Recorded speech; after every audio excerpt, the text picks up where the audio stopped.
1959 ബഹുമാനപ്പെട്ട ജോസഫ് കക്കുഴി അച്ഛൻ ഇവിടെ വരികയും ഇപ്പോൾ പള്ളി ഇരിക്കുന്ന ആ സ്ഥാനത്ത് ഒരു ഷെഡ് കിട്ടി. 85 അടി നീളമുള്ള ഒരു പുൽ ഷെഡ് കെട്ടി. ആ 59 സെപ്റ്റംബർ മാസം 25-ാം തീയതി പ്രഥമ ദിവ്യബലി അർപ്പിച്ചതോടുകൂടി എഴുകുമ്പേൽ നിത്യസഹായ മാതാ പള്ളിക്ക് തുടക്കമായി. അപ്പോൾ ജനനിബിഡമായി തീർന്നതിന് ശേഷം ഇവിടെ താമസക്കാരാക്കിയ കൃഷിക്കാർക്ക് വളരെയേറെ ദുരിതങ്ങൾ ഉണ്ടായി. കാട്ടുമൃഗങ്ങളുടെ വന്യമൃഗങ്ങളുടെ ആക്രമണം, ആന നിബിഡമായിരുന്നു ഇവിടെ. ഈ പ്രദേശം മുഴുവൻ ഈ മലയുടെ മുകളിലൊക്കെ ഒരുപറ്റ ആന വന്ന് നിൽക്കുമായിരുന്നു. അത് മാത്രമല്ല, പാമ്പുകളുടെ ശല്യം, പകർച്ചവ്യാധികൾ.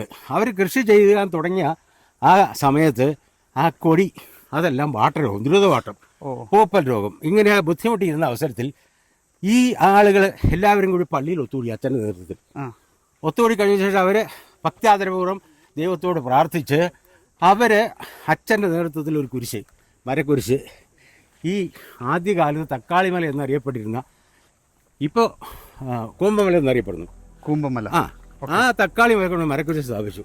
അതിനുശേഷം അപ്പം അതിൽ ഇവിടുത്തെ ജാതി വ്യത്യാസമൊന്നുമില്ല, ക്രിസ്ത്യാനികൾ മാത്രമല്ല, ഇവിടുത്തെ മറ്റുള്ള വിഭാഗത്തിലെ ആൾക്കാരും എല്ലാവരും ചേർന്ന് പരിഹാര പ്രദർശനം നടത്തിയാണ് ഇവിടെ കൊണ്ടുവച്ചു. അന്ന് ഈ മലയിലേക്ക് പരിഹാര പ്രദർശനം നടത്തി. അതിനുശേഷം നിരന്തരമായിട്ട് എല്ലാ ദുഃഖവെള്ളിയാഴ്ചകളിലും ഇവിടെ പരിഹാര പ്രദർശനം നടത്തുമായിരുന്നു.